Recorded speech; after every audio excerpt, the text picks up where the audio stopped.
Good morning, students. This is third part of chapter breathing and exchange of gases, and today we are gonna start respiratory volumes and capacities. There are different kind of volumes and capacities that are present inside our body that helps us in breathing and respiration. So the first topic is tidal volume. What is a tidal volume? Volume of air inspired or expired during a normal inspiration. It is an approx 500 milliliter. That is, healthy man can inspire or expire approximately 6000 to 8000 milliliter of air per minute. ये क्या होता है tidal volume? Normally जो हम air inspire या expire करते हैं, normally जो हम सांसें ले रहे हैं, सांस अंदर खींच रहे हैं, सांस बाहर छोड़ रहे हैं, that is called tidal volume. Normally हम 500 मिलीलीटर एक बार में सांस अंदर लेते या छोड़ते हैं. Inspiratory reserve volume, additional volume of air a person can inspire by a forceful inspiration, averages 2500 milliliter to 3000 milliliter. ये क्या होता है? हमने 500 मिलीलीटर हवा खींच ली, नॉर्मल हमने सांस अंदर खींचा, उसके बाद हम जो एक्स्ट्रा सांस खींच सकते हैं फोर्सफुली, ठीक है जी. नॉर्मली जो हमने पहले तो नॉर्मली सांस लिया, उसके बाद धक्के से जो फोर्सफुली हमने इंस्पिरेशन के अंदर सांस खींची, उसको हम बोलते हैं इंस्पिरेटरी रिजर्व वॉल्यूम. या प्रैक्टिकल भी करके देख सकते हो ये सारे वॉल्यूम्स का. नॉर्मली पहले आप ब्रीथिंग करो, उसके बाद एक्स्ट्रा ज़ोर से खींचने की कोशिश करो सांस अंदर, तो आप देखोगे काफ़ी सारी अमाउंट में आप एयर को अंदर खींच सकते हो. उसके बाद expiratory reserve volume, additional volume of air person can expire by a forceful expiration. This average 1000 millilitre to 1100 millilitre. मतलब क्या है? नॉर्मली हमने जो एयर छोड़ी, हमने एक्सपीरेशन की, उसके बाद एक्स्ट्रा कितनी हवा और बाहर छोड़ सकते हैं, ये भी आप प्रैक्टिकल करके देख सकते हो. आपने सांस अंदर खींचा, बाहर छोड़ा, उसके बाद एक्स्ट्रा फोर्सफुली बाहर एयर रिमूव करके देखो, काफ़ी मात्रा में आप एयर रिमूव कर पाओगे. तो वो उसकी अमाउंट है 1000 to 1100 millilitre. Okay, next is there is residual volume. What is a residual volume? Volume of air remaining in the lungs even after forceful expiration. This average 1100 to 1200 milliliter. देखिए, जब हमने forcefully lungs में से air remove कर दिया, धक्के से air remove करने की कोशिश कर दी, उसके बाद भी हमारे लंग्स में कुछ एयर बच जाती है, वो होती है 1100 टू 1200 मिलीलीटर. क्योंकि अगर हम सारी हवा ही रिमूव कर देंगे तो हमारे लंग्स ही आपस में कलैप्स हो जाएंगे और हम मर सकते हैं. तो कुछ एयर जो है वो हमारे लंग्स में हमेशा रिजर्व रहती है, उसको बोलते हैं रेजिडुअल वॉल्यूम. ये कभी भी ख़त्म नहीं होती. आप कितना मर्जी फोर्सफुली एक्सपायर कर लो, लेकिन इतनी हवा हमारे लंग्स में एवरी टाइम रहेगी. ओके, यहाँ पे हमारे पास कुछ और वॉल्यूम्स भी हैं.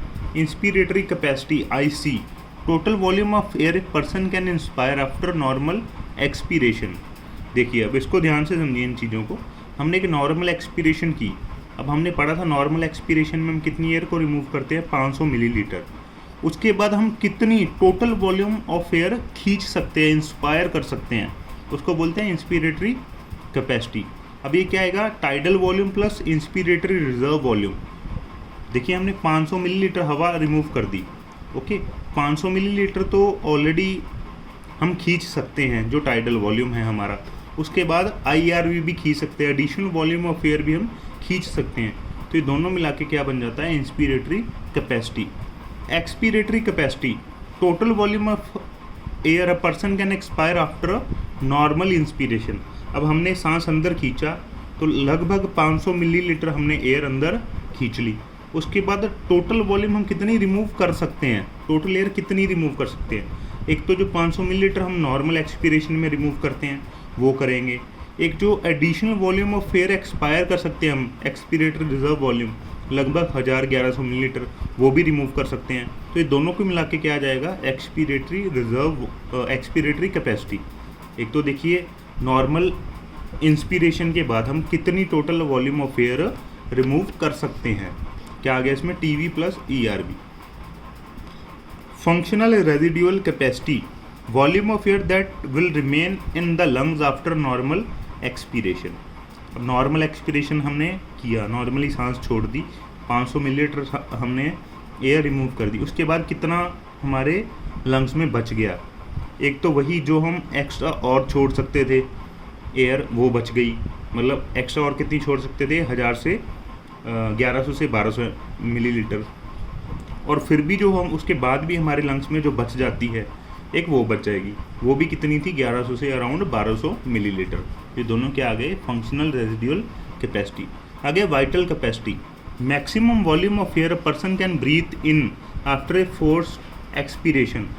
अब हमने फोर्स्ड एक्सपीरेशन कर दी, मतलब पहले तो 500 मिलीलीटर नॉर्मली हवा निकाल दी, उसके बाद 1000-1100 जो एक्स्ट्रा हम एक्सपायर कर सकते थे वो भी एक्सपायर कर दी।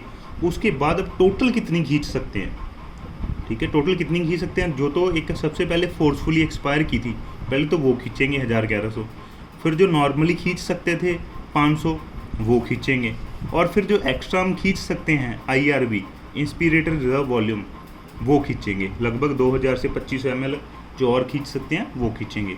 तो वाइटल कैपेसिटी किसके बराबर है, ERV plus TV plus IRV। Okay, total lung capacity, अब ये क्या है, total volume of air accommodated in the lungs at the end of force inspiration. हमने फोर्सफुली इंस्पिरेशन की, धक्के से हवा अंदर खींच ली, उसके बाद लंग्स में टोटल कितनी एयर प्रेजेंट है उसको बोलते हैं टोटल लंग कैपेसिटी। तो ये सभी का एडिशन हो जाएगा, RV plus ERV plus TV plus IRV और vital capacity plus residual volume. तो ये क्या आ गया हमारे पास, टोटल लंग कैपेसिटी भी। जब हमने फोर्सफुली इंस्पिरेशन की, धक्के से हवा अंदर खींच ली, उसके बाद टोटल अमाउंट ऑफ एयर कितनी हमारे लंग्स में प्रेजेंट है। Okay, now the second topic is exchange of gases. Alveoli are the primary site of exchange of gases. Exchange of gases also occur between blood and tissue.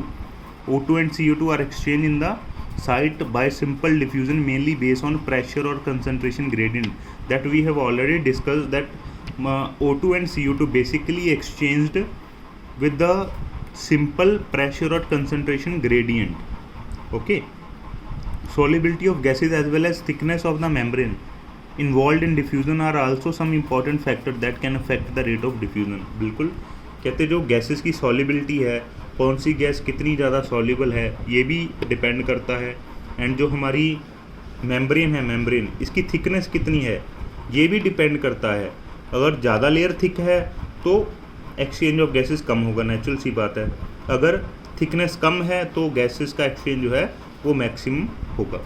Pressure contributed by an individual gas in the mixture of gases is called partial pressure and is represented by PO2 for oxygen, PCO2 for carbon dioxide। अब देखिए हमारे पास एक container है, suppose कीजिए एक gas cylinder है, उसके अंदर डिफरेंट टाइप ऑफ गैसेज है, कार्बन डाइऑक्साइड है, ऑक्सीजन है, नाइट्रोजन है, डिफरेंट काइंड ऑफ गैसेज है। उसके अंदर एक जो सिंगल गैस है, सिंगल गैस इंडिविजुअल गैस, उसका जो प्रेशर है उसको हम बोलते हैं पार्शियल प्रेशर। अगर उस कंटेनर में से मैं सिर्फ ऑक्सीजन का प्रेशर निकालना चाहूँ तो उसको मैं क्या बोलूँगा, partial pressure, okay, of oxygen, तो उसको डिनोट करूँगा PO2 से। उसी तरह कार्बन डाइऑक्साइड PCO2 से मैं डिनोट करूँगा। Partial pressure of these two gases in the atmospheric air and the two site of diffusion are given in the table 17.1। ये 17.1 टेबल है, इसमें दिया हुआ है एटमॉस्फेरिक एयर के अंदर कितना पार्शियल प्रेशर है एंड हमारे एल्वियोलाई के अंदर कितना पार्शियल प्रेशर है O2 एंड CO2 का। देखिए O2 का ये डायग्राम देखिए ध्यान से, partial pressure of O2 and CO2 at different parts involve in diffusion in comparison to those in atmosphere. हमारी बॉडी के अंदर डिफरेंट पार्ट्स के कंपैरिजन में कंपेयर टू एटमॉस्फेयर के कंपैरिजन में हमारी बॉडी के अंदर डिफरेंट पार्ट्स के अंदर कैसे कैसे प्रेशर इनका होता है। देखते हैं, गैस है O2, एटमॉस्फेरिक एयर के अंदर इसका प्रेशर है 159, एल्वियोलाई के अंदर है 104, ओके, ब्लड के अंदर है 40, ब्लड ऑक्सीजनेटेड ब्लड के अंदर है 95, टिश्यू के अंदर है 40। अब उसी तरह CO2 एटमॉस्फेयर के अंदर है 0.3, एल्वियोलाई के अंदर है 40, ब्लड डीऑक्सीजनेटेड ब्लड के अंदर है 45, ऑक्सीजनेटेड ब्लड के अंदर है 40 एंड टिश्यू के अंदर है 45। अब देखिए इसको ध्यान से समझते एक और बात, हम जो कार्बन डाइऑक्साइड जो ऑक्सीजन है, बेसिकली ऑक्सीजन एटमॉस्फेयर से कहाँ जाती है, हमारी बॉडी के अंदर, और जो कार्बन डाइऑक्साइड है कहाँ जाती है, हमारी बॉडी से बाहर। अब देखिए एटमॉस्फेयर के अंदर 159 है, एल्वियोली के अंदर 104 है, तो ज़्यादा कहाँ पर है एटमॉस्फेयर के अंदर, O2 एटमॉस्फेयर के अंदर ज़्यादा है, बाहर प्रेशर ज़्यादा है, हमारे एल्वियोलाई में कम है, तो फिर O2 कहाँ से कहाँ मूव करेगी, atmosphere to alveoli. Very good. तो यहाँ से एल्वियोलाई के अंदर मूव करेगी। क्यों? क्योंकि एटमॉस्फेयर के अंदर प्रेशर ज़्यादा है, एल्वियोलाई के अंदर कम है। और हमने पढ़ा है कि जो गैसेज हैं हाई कंसनट्रेशन या high pressure to low pressure move करती हैं। अब एल्वियोलाई के अंदर ब्लड आया डीऑक्सीजनेटेड ब्लड के अंदर कितनी होती है 40, एल्वियोलाई के अंदर 104। तो एल्वियोलाई से कहाँ चली जाएगी, डीऑक्सीजनेटेड ब्लड के अंदर, और ब्लड क्या हो जाएगा, ऑक्सीजनेटेड। ब्लड के अंदर जब ये ऑक्सीजन आ गई तो प्रेशर कितना हो गया अंदर 95। अब टिश्यू के अंदर कितना होता है 40। अब ऑक्सीजनेटेड ब्लड जो है उसके अंदर है 95। ये ब्लड कहाँ जाएगा, हमारे टिश्यू के पास। टिश्यू के पास कितनी है 40। तो अब ऑक्सीजन हमारे ऑक्सीजनेटेड ब्लड से कहाँ चली जाएगी, टिश्यू के अंदर, और ब्लड क्या हो जाएगा, डीऑक्सीजनेटेड ब्लड के अंदर फिर रह जाएगी 40। अब बात करते हैं कार्बन डाइऑक्साइड की। हमारे टिश्यू ने ऑक्सीजन को यूज़ किया, क्या प्रोड्यूस किया, कार्बन डाइऑक्साइड। अब टिश्यू के अंदर कार्बन डाइऑक्साइड कितनी है 45, और हमारे ब्लड के अंदर कितनी है 40। तो नेचुरल सी बात है, टिश्यू से निकल के कार्बन डाइऑक्साइड कहाँ जाएगी, हमारे ब्लड के अंदर, और हमारा ब्लड जो है वो क्या हो जाएगा, डीऑक्सीजनेटेड। ब्लड के अंदर 45 हो गई ना, ब्लड क्या हो गया, डीऑक्सीजनेटेड। हमारी एल्वियोलाई के अंदर कितनी है 40, डीऑक्सीजनेटेड ब्लड एल्वियोलाई के पास आएगा, डीऑक्सीजनेटेड ब्लड से कहाँ चली जाएगी, वो एल्वियोलाई के अंदर।